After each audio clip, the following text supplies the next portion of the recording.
the technology likely to have the greatest impact on the next few decades has arrived. And it's not social media, it's not big data, it's not robotics, it's not even AI. And you'll be surprised to learn that it's the underlying technology of digital currencies like Bitcoin. It's called the blockchain. Blockchain. Now, it's not the most sonorous word in the world, but I believe that this is now the next generation of the internet, and that it holds vast promise for every business, every society, and for all of you individually. You know, for the past few decades, we've had the Internet of Information. And when I send you an email or a PowerPoint file or something, I'm actually not sending you the original, I'm sending you a copy. And that's great. This is democratized information. But when it comes to assets, things like money, financial assets like stocks and bonds, loyalty points, intellectual property, music, art, a vote, carbon credit, and other assets, sending you a copy is a really bad idea. If I send you $100, it's really important that I don't still have money and that I can't send it to you. So this has been called the double spend problem by cryptographers for a long time. So today, we rely entirely on big intermediaries, middlemen like banks, government, big social media companies, credit card companies, and so on, to establish trust in our economy. And these intermediaries perform all the business and transaction logic of every kind of commerce, from authentication, identification of people, through to clearing, settling, and record keeping. And overall, they do a pretty good job, but there are growing problems. To begin, they're centralized. That means that they can be hacked, and increasingly are. And JP Morgan, the US federal government, LinkedIn, Home Depot, and others found that out the hard way. They exclude billions of people from the global economy. For example, people who don't have enough money to have a bank account. They slow things down. It can take a second for an email to go around the world, but it can take days or weeks for money to move through the banking system across the city. And they take a big piece of the action, 10 to 20%, just to send money to another country. They capture our data, and that means that we can't monetize it or use it to better manage our lives. And our privacy is being undermined. And the biggest problem is that overall, they've appropriated the largesse of the digital age asymmetrically. And we have wealth creation, but we have growing social inequality. So what if there were not only an internet of information, what if there were an internet of value?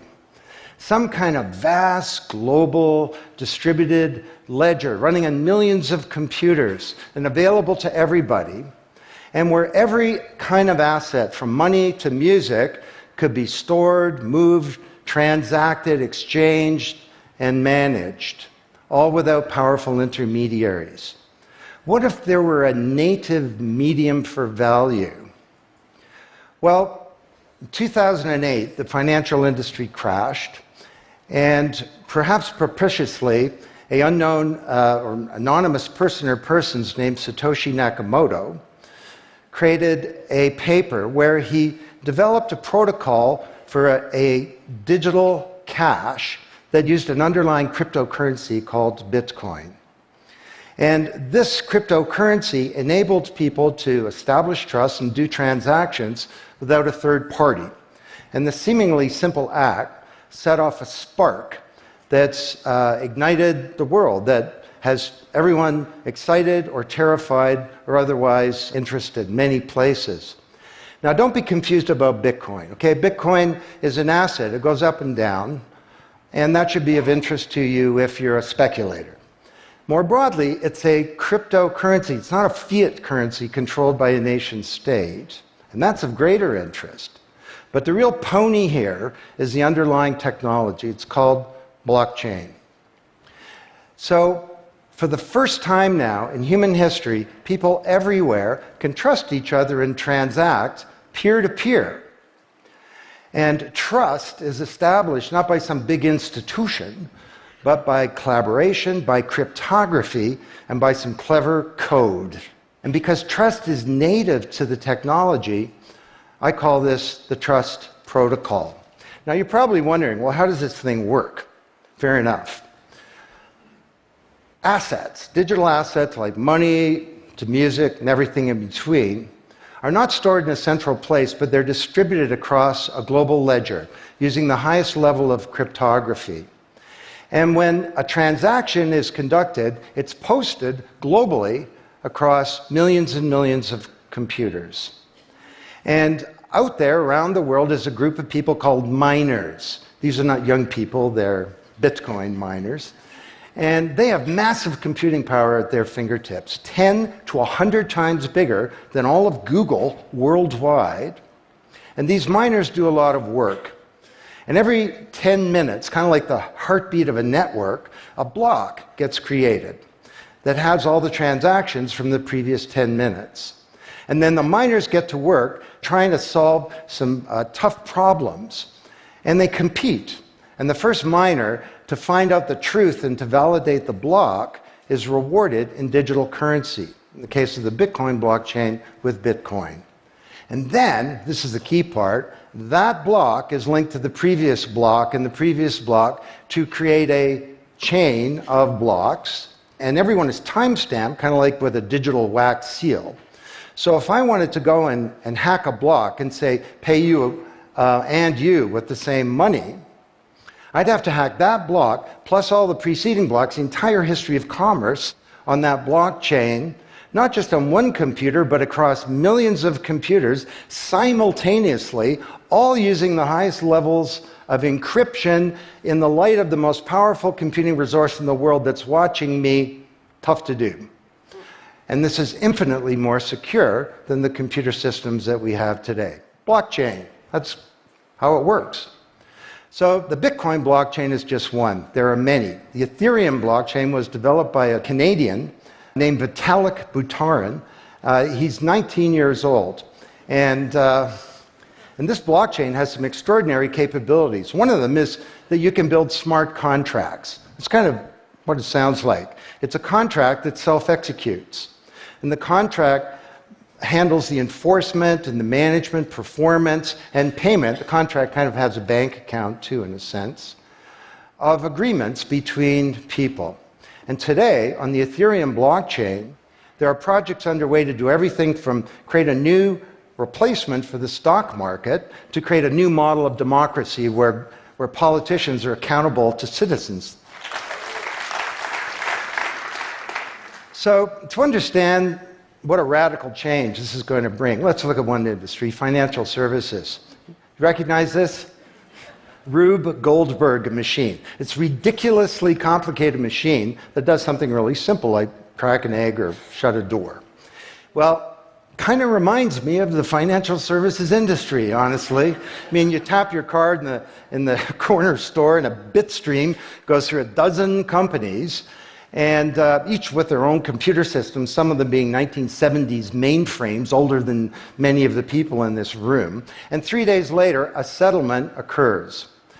Well, with a blockchain financial industry, there would be no settlement because the payment and the settlement is the same activity. It's just a change in the ledger.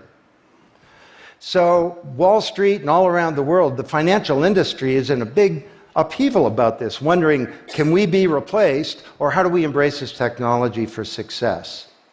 Now, why should you care? Well, let me describe some applications. Prosperity. The first era of the Internet of information, brought us wealth, but not shared prosperity, because social inequality is growing. And this is at the heart of all of the anger and extremism and protectionism and xenophobia and worse that we're seeing growing in the world today. Brexit being the most recent case. So, could we develop some new approaches to this problem of inequality? Because the only approach today is to redistribute wealth, tax people and spread it around more. Could we pre-distribute wealth? Could we change the way that wealth gets created in the first place by democratizing wealth creation, engaging more people in the economy, and in ensuring that they got fair compensation. Let me describe 5 ways that this can be done. Number 1, did you know that 70% of the people in the world who have land have a tenuous title to it? So you got a little farm in Honduras, some dictator comes to power, he says, I know you got a piece of paper that says you own your farm, but the government computer says my friend owns your farm. This happened on a mass scale in Honduras, and this problem exists everywhere. Hernando de Soto, the great Latin American economist, says this is the #1 issue in the world in terms of economic mobility, more important than having a bank account. Because if you don't have a valid title to your land, you can't borrow against it, and you can't plan for the future. So today, companies are working with governments to put land titles on a blockchain. And once it's there, this is immutable. You can't hack it. This creates the conditions for prosperity for potentially billions of people. Secondly, a lot of writers talk about Uber and Airbnb and TaskRabbit and Lyft and so on as part of the sharing economy. This is a very powerful idea that peers can come together and create and share wealth.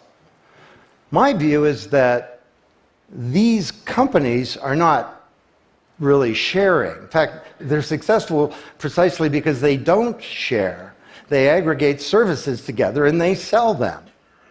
What if rather than Airbnb being a $25 billion corporation, there was a distributed application on a blockchain, we'll call it B Airbnb, and it was essentially owned by all of the people who have a room to rent.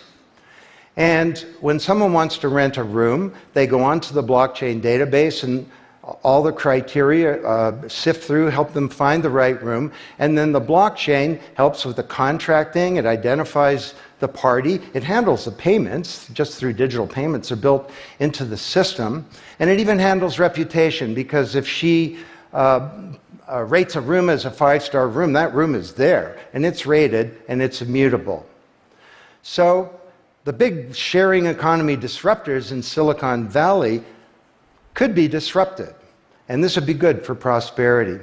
Number 3, the biggest flow of funds from the developed world to the developing world is not corporate investment, and it's not even foreign aid. It's remittances.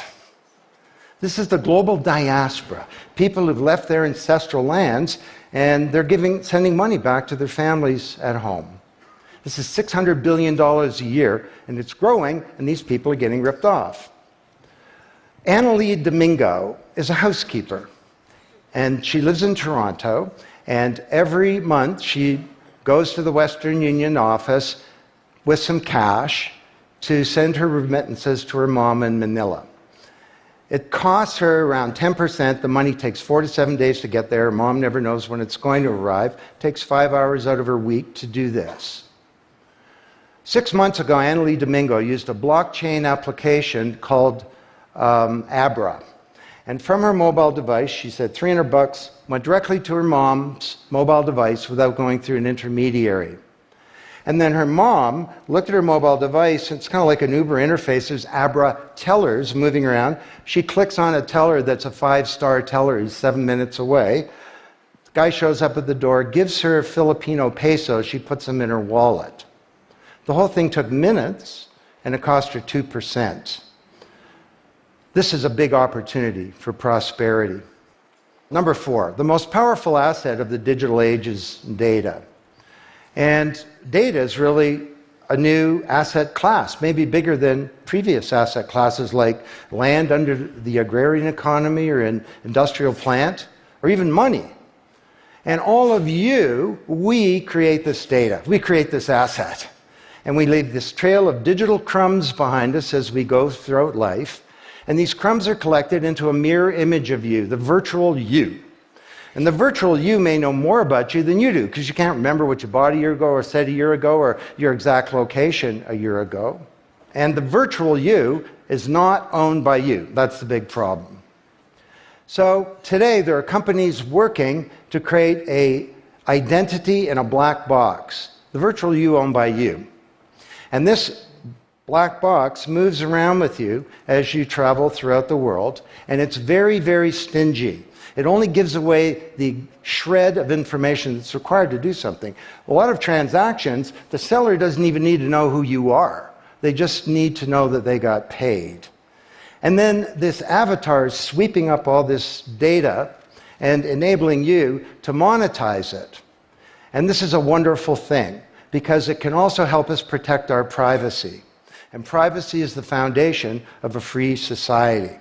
Let's get this asset that we create back under our control, where we can own our own identity and manage it responsibly. Finally,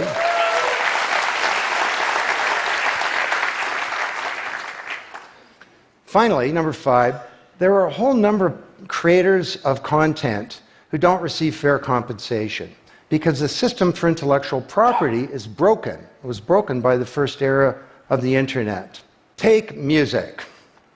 Musicians are left with crumbs at the end of the whole food chain. You know, if you're a songwriter, 25 years ago you wrote a hit song, it got 1 million singles, you could get royalties of around $45,000. Today you're a songwriter, you write a hit song, it gets 1 million screams, you don't get $45K, you get $36. Enough to buy a nice pizza. So Imogen Heap, the Grammy-winning singer-songwriter, is now putting music on a blockchain ecosystem. She calls it mycelium. And the music has a smart contract surrounding it. And the music protects her intellectual property rights. You want to listen to the song, it's free, or maybe it's a few microcents flow into a digital account. You want to put the song in your movie, that's different, and the IP rights are all specified. You want to make a ringtone, that's different.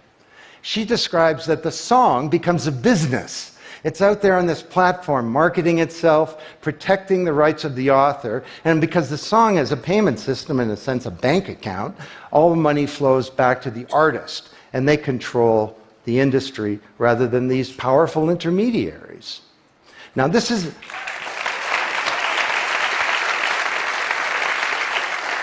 not just songwriters, it's any creator of content, like art, inventions, scientific discoveries, journalists. There are all kinds of people who don't get fair compensation, and with blockchains, they're going to be able to make it rain on the blockchain. And that's a wonderful thing.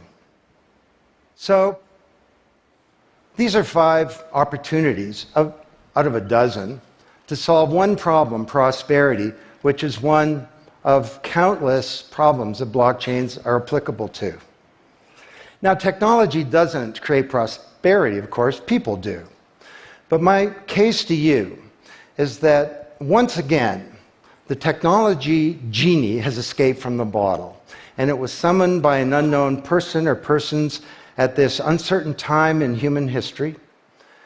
And it's giving us another kick at the can, another opportunity to rewrite the economic power grid and the old order of things, and to solve some of the world's most difficult problems, if we will it. Thank you.